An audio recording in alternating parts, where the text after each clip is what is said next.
think I always had a special place in my heart for animals because I grew up as an immigrant kid in central Indiana without a lot of friends. And so animals were sort of my natural community because the human beings in my school and my hometown weren't very kind for me. So I remember just walking around in the forest or in the neighborhood before I adopted my first dog and just seeing animals and instantly feeling this sense of kinship with them. And if it was a neighbor's dog running around in their yard, I'd be the first kid running in, petting them, playing with them. If I was walking around in a forest or a creek, I'd be talking to the birds and the squirrels, just pretending they were my friends. And when I got my first dog, I think it was the age of 7 or 8 years old, it was the best day of my life. I still remember that day so powerfully that I had this big grin on my face. And by that point, I had been in school for a few years and was a pretty depressed kid, so I wasn't very fond of smiling, and I didn't have many reasons to smile. But getting that first dog, left me grinning kind of ear to ear all day long. Probably the first moment in my life when I realized I needed to do something for animals was when I went back to our home country of China. And my family from southern China. And in southern China, they eat dogs.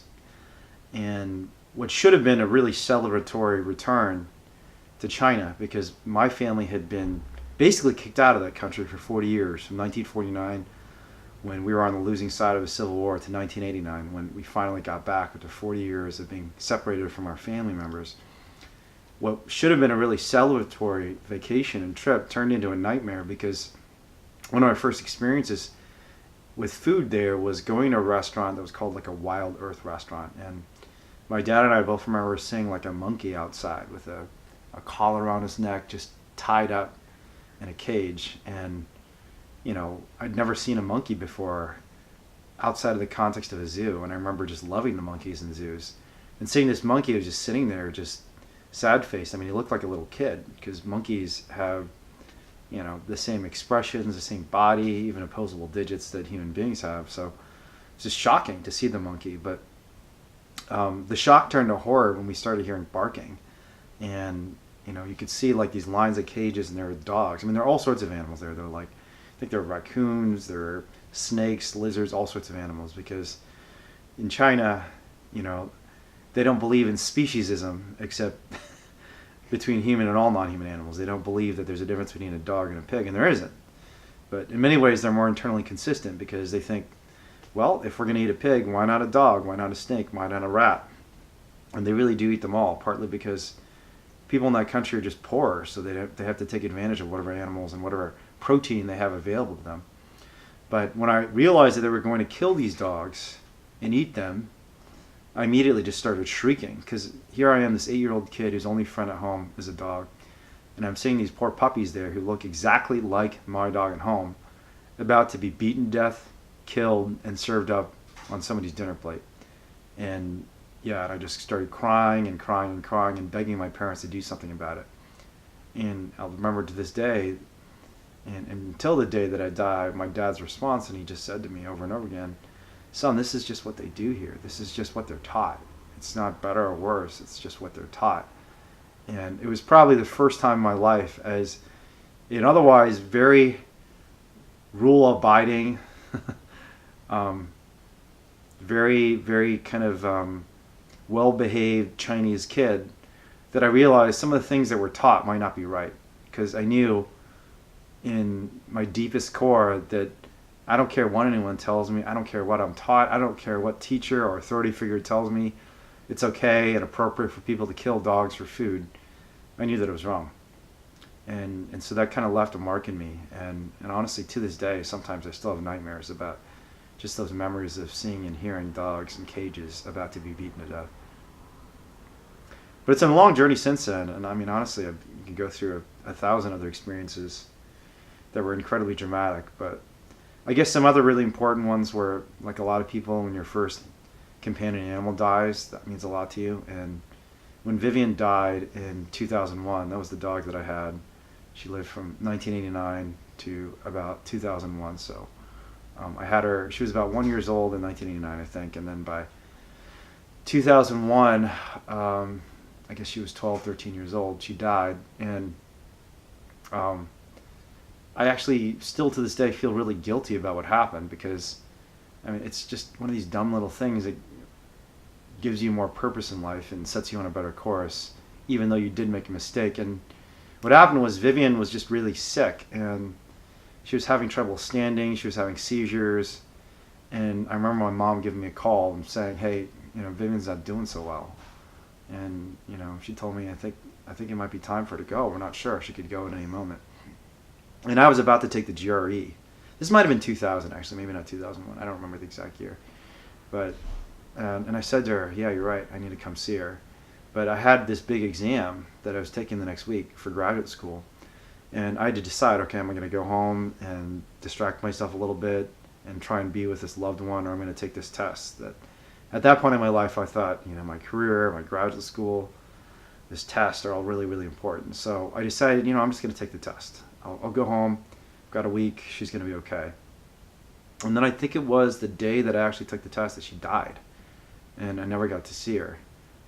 And yeah, I never got to see her again. So I mean, in her last 3 months of life, I just didn't see her, and I don't even think we got ashes. So I went home, and the house was empty, and it just left a hole in my heart.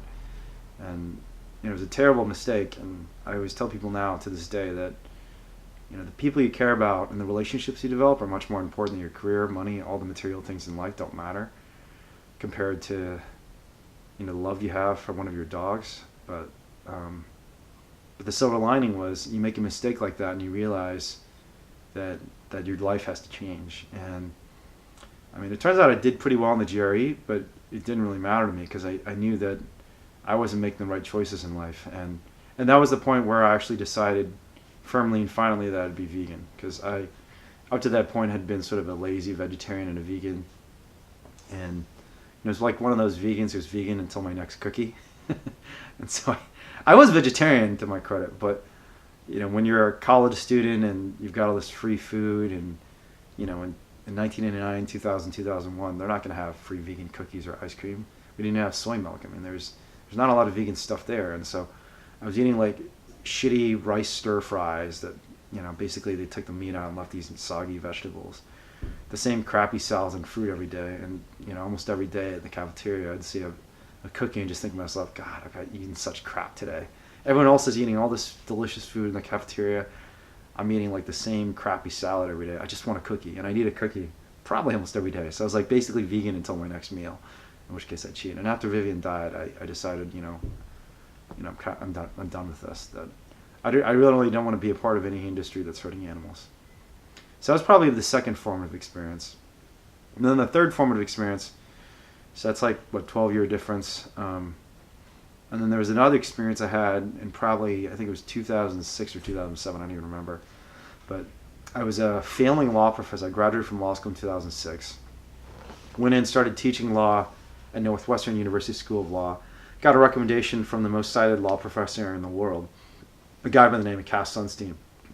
And I thought to myself, I'm on top of the world, I finally made it. And my parents were really proud of me after having a huge amount of family conflict, mainly over animal rights, frankly.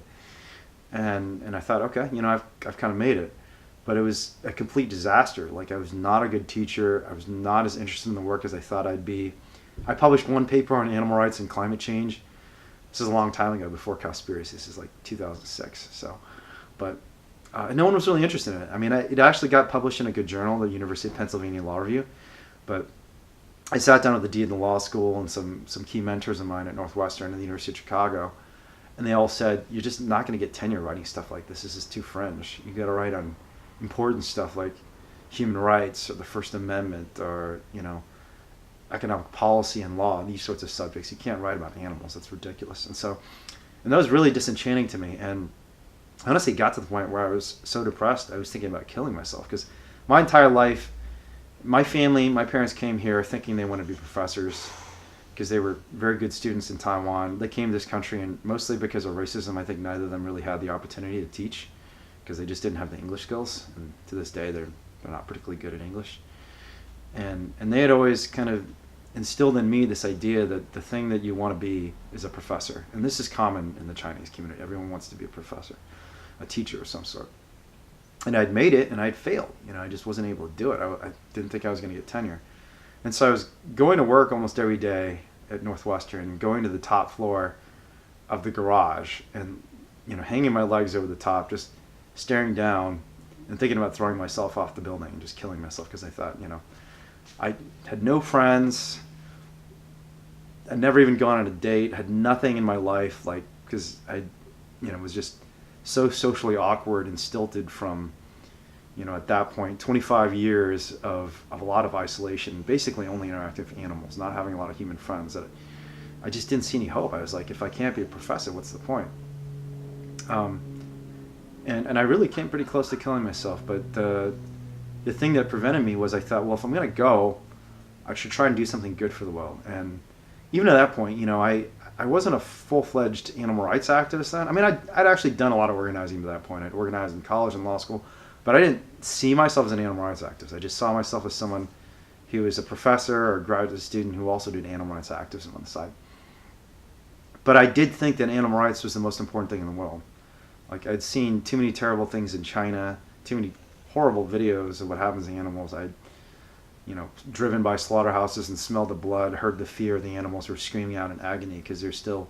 Chicago was the slaughterhouse capital of the nation for 100 years, and still to this day there are slaughterhouses near downtown Chicago you could drive by. And I drove by them and I heard the animals screaming, baby animals. So I knew this is the most evil thing in the world, just in the quantity and the quality of suffering, that there were so many gentle creatures suffering abominable, unbelievable, unfathomable horrors. And I just honestly just never thought it was my problem. I never thought, or if I did think it was my problem, I didn't think there was a whole lot I could do about it. I thought my role in solving the problem was just writing. That was what I was good at. I was a writer and a researcher. And then when I lost that, I thought, well, I can't do that anymore, so what do? And I decided, well, I mean, it's time to take direct action. If you don't really care about your life that much or your own well-being, why don't you just go directly into one of these slaughterhouses and try and help on the animals? And I think it was in the year 2007. I don't even remember if I'd quit my job by that point. I think I was close to quitting, but I hadn't quite quit my job. Then I walked in a slaughterhouse for the first time, and it's a place called Chepety Veal and Lamb. I think it's still in Chicago to this day. And it was my first attempt at open rescue. Or I should say my second attempt at open rescue. My first attempt at open rescue was at a dog and cat shelter, and it was successful. I stole some cats from a shelter who were being mistreated. Lewis is correcting me. I didn't steal them. I rescued them because you have the right to help animals who are suffering. It doesn't Absolutely. Doesn't matter what the law says. You have the right to take them if they're being hurt. And I had taken some animals from a shelter on one occasion. Actually, I'd done lots of open rescues of dogs and cats by that point. I'd gotten used to just like taking. I almost said stole. I got pretty used to that by that point, just taking dogs and cats. Because in South Side of Chicago where I lived, there were lots of dogs and cats being mistreated. And just if you saw like a dog chained up in the winter, freezing to death, you knock on the door, you come back 3 or 4 days, keep seeing that dog out there, eventually just say, I'm just taking the dog. And I'd done that many times. But the first time I did it at a farm or slaughterhouse was, I think it was in 2007. And I went to this place called Chepety Veal and Lamb. I think the first time I went there was by myself. And I thought to myself, well, if you're going to go, because you're this depressed failure professor, let's just get somebody out. Get somebody out before you go. Or get a couple of them out, and then if you get charged, whatever, you can always just shoot yourself or throw yourself off a garage, no big deal. Because at that point I was really scared. I didn't want to get arrested. I didn't like the idea of going to prison. So I walked in there, and, you just don't have a sense of what these places are like until you walk in for the first time. And then once you walk in, I've said this many times, but it's like going through a dimensional portal into hell. Like, it's just, everything you know about the world changes because you're surrounded by fear. And, we watch these movies, horror movies occasionally. I wasn't a horror fan at the time. I still am not to this day. But you watch these horror movies and you see these things that are very titillating and exciting and terrifying. But there's this separation, right? You're still you and in your world, and then there's a screen. And when you go into a slaughterhouse or factory farm for the first time, that wall disappears. You're in that horror movie. And I just remember, this is a veal and lamb slaughterhouse, meaning they're baby animals, right?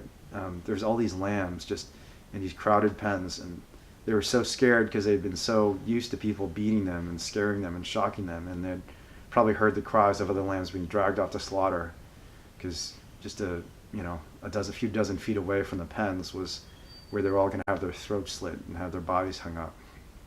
And I just saw them all huddling and shivering in the background.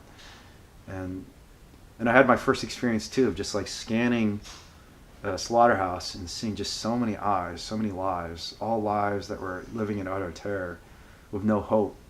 And also realize the importance of locking eyes with at least one, like interactive one. Because I remember there's just one lamb in particular who just, she kind of came up to me a little bit. And she didn't even move that far because, I mean, they're all terrified, so they're not going to come close to you. But, you know, that one lamb, I felt like she just took a few steps in my direction. And it was as if she was telling me, or asking me, are you here to help? You know, because you're so different from everyone else here. Like, you're not waving anything, you're not shouting at me. You're cajoling me and trying to get me to come over to you in a soft voice because I was telling them, you know, come here, I'll help you.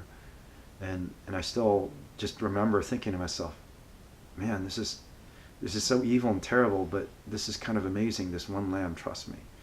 But the problem was, you know, despite this adventurous, courageous plan that I had in my head of just sacrificing myself to try and save a lamb, I didn't realize how big these animals are. You know, even a lamb at slaughter weight is going to be like, you know, nearly 100 pounds a lamb, you know, because a full-bred sheep or goat, sometimes these animals are 150, 200 pounds at slaughter, and lambs are quite big too, and they're fearful animals. I mean, they're prey animals who don't want to be carried around, so you can't pick up a lamb the way you pick up a kitten. And I remember just like walking around in the pen trying to grab them. I couldn't even grab one. And then I was like, okay, how am I going to get them over this gate too? Because there's this big gate I've got to get over that I had climbed through, and I couldn't push her through the gate. But I just never even got to the point where I could pick one of them up. And there were kind of veal cows in pens too, and veal cows are even bigger. I mean, they're like, you watching a cartoon like, oh, little baby cow, you know, realize, you know, a Holstein calf when she's born is 110 pounds. An Angus calf who's born might be 70 pounds. These are big animals, and they're, again, prey animals who don't want to be carried out. So I went in there, and I just made this huge sacrifice and risk. I'm running around in the middle of the night in Chicago in this very dangerous, violent place, you know, risking my career, my freedom, and I can't even get any of the animals out. And I don't even have a camera. You know, I haven't even brought a camera, and I'm just running around there like a bozo doing nothing. And so I sat in there just like watching them for a while and just feeling kind of utterly powerless, realizing there's no way in hell I'm going to get any of these animals out. And eventually I think I just gave up. And I don't remember it was the first time, or it was one of the first times I went out too. Because the other thing I realized about these facilities is they're not particularly secure. And it's just, and that was a really important realization for me, because a lot of us try to explain why we don't help animals by saying that it is physically impossible, that we think it is just logistically and physically impossible to help an animal. And in many ways, it was hard. I mean, like a lamb or a cow is a big animal, for example. You know, I'm not denying that. There are some physical challenges. But in my mind, I thought like this slaughterhouse would have all these locked doors and security guards and cameras and men with guns. And there was nothing. You know, I could just walk in off the street and just walk around with the animals, and there was absolutely nothing stopping me. The only thing stopping me was what was in my head. This idea in my head that even I didn't believe that I was right, you know, to do this. I had this fear about it. And I thought that was bizarre. I thought, wow, the real wall, the real barrier to rescuing animals and preventing these horrible crimes from being happen is the barrier in my head. Because it's not a physical challenge, it's a mental challenge that needs to be overcome. So I left that day, and it was kind of a pretty demoralizing experience. I went back a number of times, sometimes with cameras, and I remember sending some of these photos and video that I was shooting. There's still, I don't know if I shot a photo of that lamb the first night, but there's a photo of a lamb that I or one of my friends shot from, I still remember to this day, just like of this crowd of huddling lambs. But another thing that was kind of pretty interesting about this early experience is one of those days when I came out from the farm, I don't remember, it might have been the first night, it might have been the second. This is a long time ago. This is like over 12 years ago now.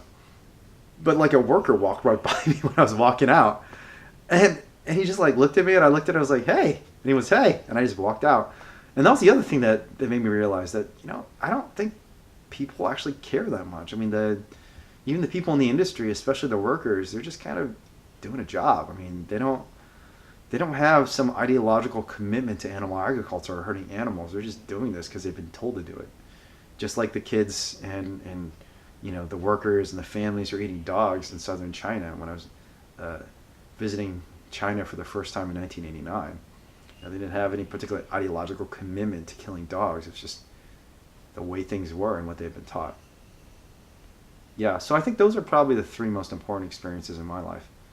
But I have like 1,000 others. And yeah, I mean, the other thing I'd say is like, I'm a pretty committed person at this point. I like to call myself a one-trick human, in that I think it's great. I mean, I know other people don't think or feel this way, but I have one thing that motivates me, and that's helping animals. I wake up in the morning, I think about helping animals. I go to sleep at night, I think about helping animals. And I think that's a righteous place to be. I like being there. But I didn't get there overnight. I mean, it's definitely a journey. And it's a combination of just exposure to the horrors, being inspired and motivated by the successful efforts of rescue and the changes we're seeing on a nation-wide and frankly global scale, and that builds your commitment over time, and so I've been thinking a lot about that recently. Like, why is it that I'm committed, and how do they become committed? Because I went from being in 1998 or 1999 like the lazy vegan who like couldn't even resist a cookie if it was offered to me, to being someone today who's 20 years later, I don't particularly care even about my own life compared to the suffering of animals. And I think it's happened in small steps. When you start realizing that what this is about is awakening the compassion and the vision and perception and the boldness in all of us, then it's not just about veganism. It's not just about what we're eating or buying or doing. It's about a whole different way of thinking, embracing the universe. This video was made possible with support from amazing viewers like you. Thank you. If you'd like to consider donating, please check for our latest trip fundraiser or ask about your preferred donation method. We publish all trip expenses with proof of where your donations went because transparency is our highest priority.